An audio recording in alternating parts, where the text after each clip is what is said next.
Okay, I'm going to leave that open all for the rest of the afternoon. So if you've got ideas as you go along, you can add more words into that. We're thinking about our successful graduates and what they should look like. So eventually we're going to extract out of this perhaps some graduate attributes that we're trying to develop. But let's just see if there's any more things coming up in there.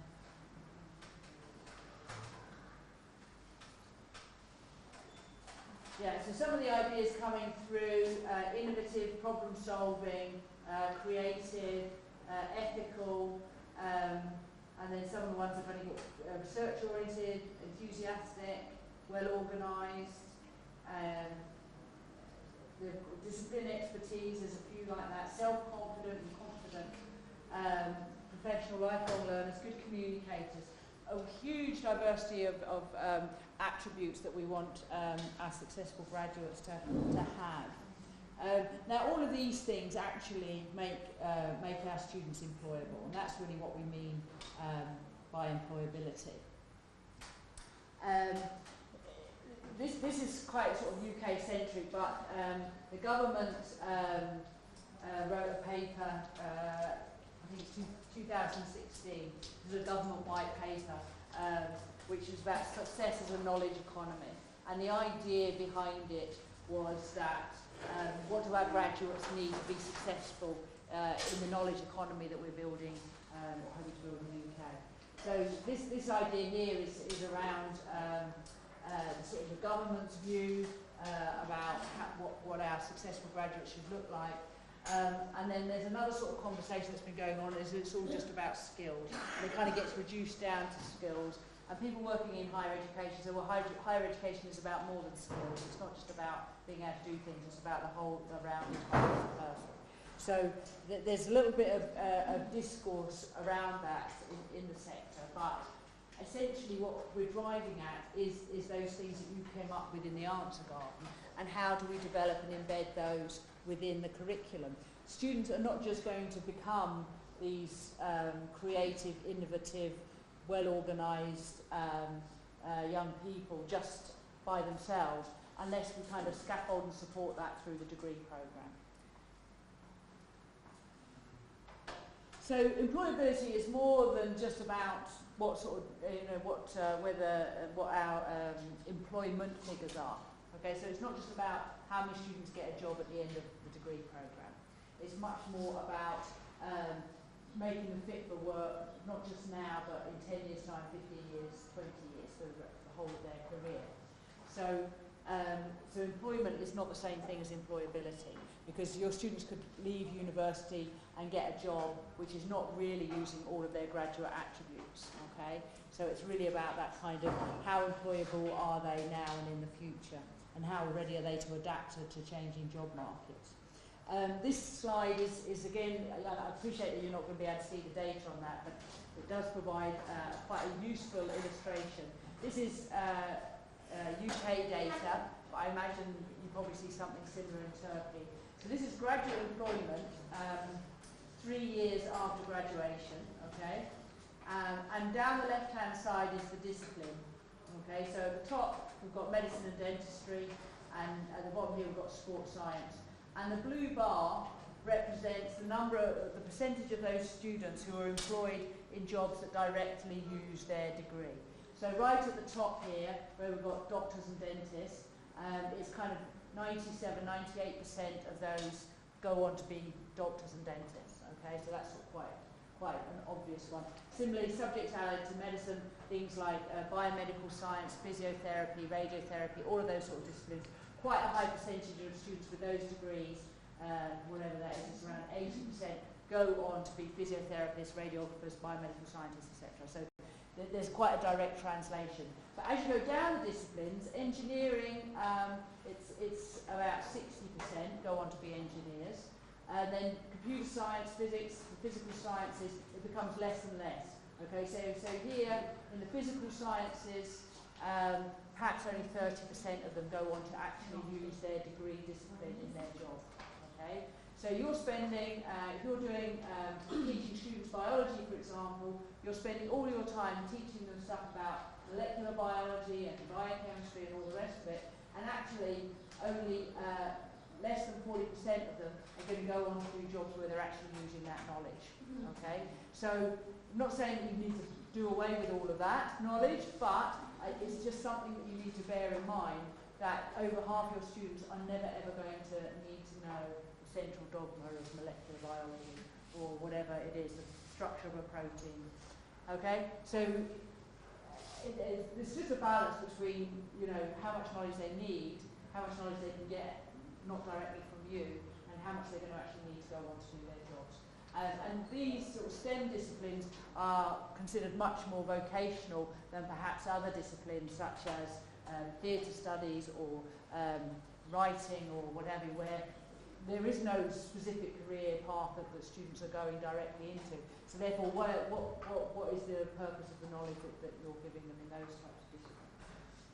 So the idea really is just reinforcing the notion from this morning that the content knowledge should have less of a priority in our curriculum, even though it tends to have the biggest priority because it's the thing that we're most comfortable about delivering.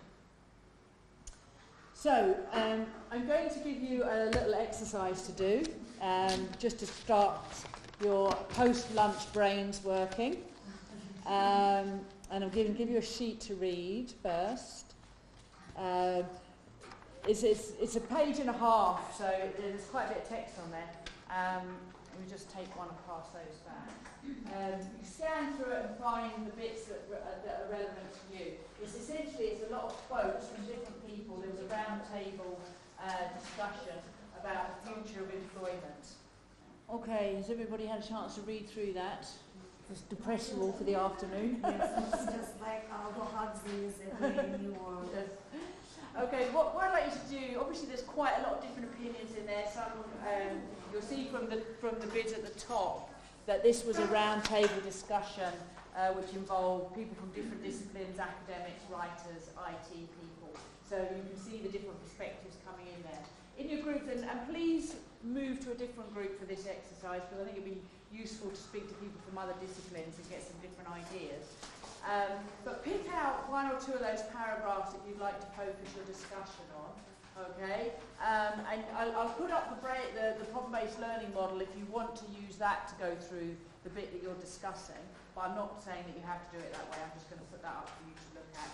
Pick one of those parts of that, or however much of that you want to look at, and think about what are the implications for us in the HE sector.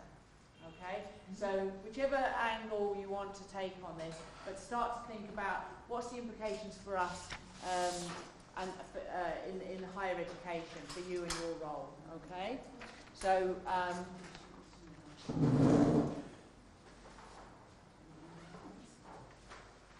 that's the problem-based learning model that we did before lunch. So brainstorm the problem, generating ideas.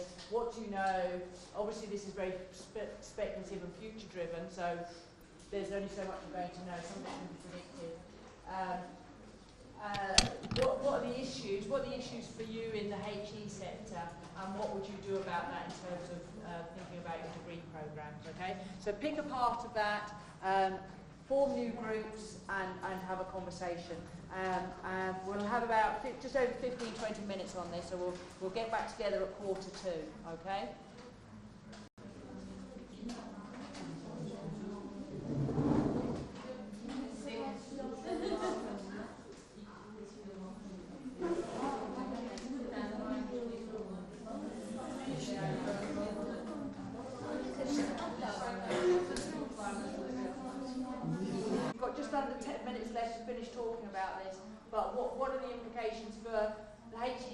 Your degree programs, what you're doing with your students, okay? So just make sure you focus on that last piece. Okay, you guys here in the middle, what did you talk about?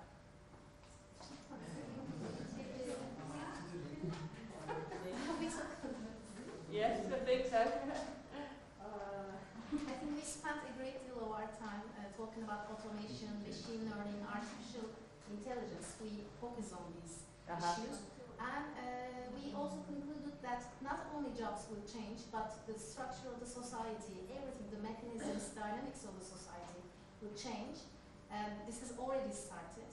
And in my discipline, for instance, want to work or commit to an organization, but rather want to base their career on several careers, not a lifetime employment. Yeah. They want to start up something, they want to become entrepreneurs. So in business maybe these types of courses can be reinforced in the curriculum.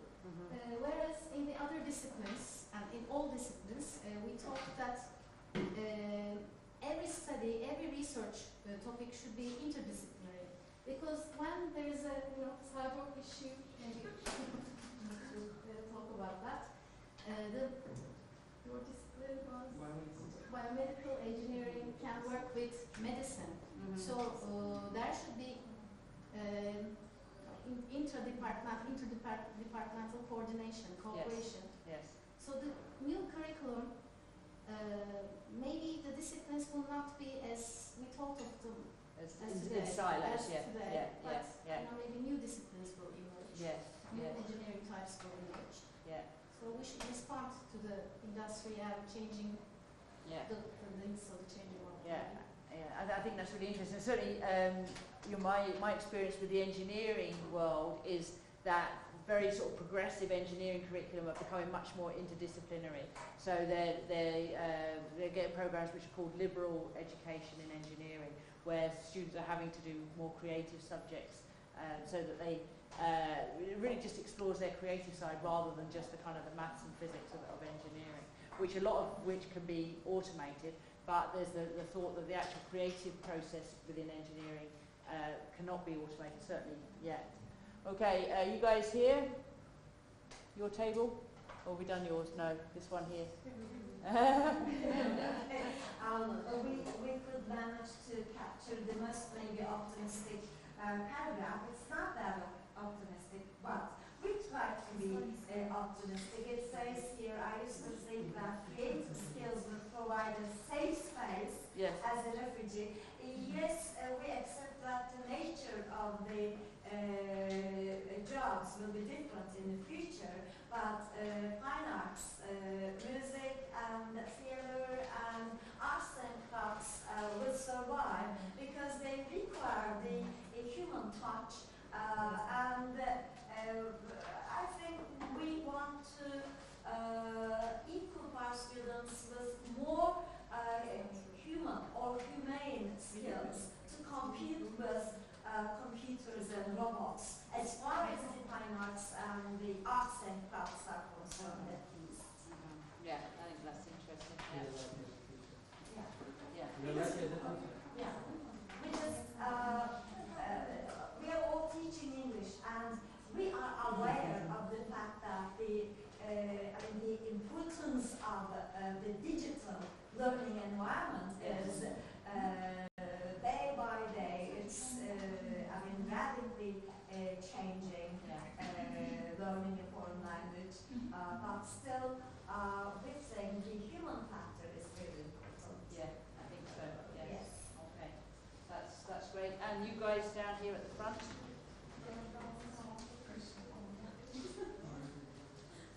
We discussed robotics technologies, Uh-huh. and at the end of the discussion, there was a problem. Will the robots be creative or not? Here it says future work may also be focused around making complex decisions using creativity, leadership, and high degrees of self-management. So the creativity will continue, I think, on human skills. We discussed that, and we couldn't come to a solution. Right. You didn't know how to get that into your curriculum. There are lots of resources also Yes. nowadays. Okay. Anybody else? Did you guys were all part of this group, were you? No. Do you have a separate discourse, or you? So the last part of the this article was interesting to us. So the part nature of work is going to change. The jobs of tomorrow won't be the same as jobs of today. So it's the part in which we focused on. We think that there will be more specialization in terms of jobs, and IT component will always be, and digitalized part will be an important part of these jobs. And also technologies will be, and products will be more interconnected, especially in terms of automobiles or other sectors. And also interconnected and automated and digitalized. So every job will have some part of IT components. Yes. But also regulation is important in terms of controlling the human part of employment, because unemployment is an important problem, it's an economic or social problem. Yes. So regulation is necessary to control this part, is unemployment. And also face-to-face education and human touch is important. Yes. Is important also in terms of education. And in terms of higher education, so professors, instructors are important ingredient of this human touch part of education, so sentimental part of education. And robots cannot have this touch, especially in terms of dentistry or medicine. So people will be afraid of robots. Yes, I don't think I want to be robot doing my teeth just yet. You want your teeth made by a robot? You can make the teeth, but I don't want to put them in my mouth. And also the jobs must be to industry oriented, such as product managers. Yes. Will be important in terms of different industries. Yeah. So it's a part of new jobs also. I think there's a lot of things in there. The whole kind of 3D printing stuff. It's kind of bringing the creativity. So creativity actually is coming back to being sort of linked to mass manufacture. You know, you can mass manufacture things like that. Catherine, you always asking us questions, so should I ask you one? Yes, I can release one. Yes. What do you think about the globalization of education with this Bologna process? In terms of everybody following kind of the same kind of structures and all the rest of it, and semester, I think it presents lots of challenges. I think it's important for students to be able to move from university to university, and you can see that they're getting an equivalent, studies. You can compare courses. It can be useful like that, but I think the negative side of it is that it has too many straight lines. That when you're teaching, then you have to just follow the process, because you say, oh well, actually this module should be much longer, or go over 2 semesters or 3 semesters. But this kind of education makes people like robots, right? Yes. Robotization. Yes, so it's just like, and students The then same just, people all around. and students just take chunks. They don't think of their education as a whole. They just think this is a chunk, and I can get all these chunks, and then I have become a graduate. But we know that doesn't really work like that. So I think in some ways the goals feel good, but I think the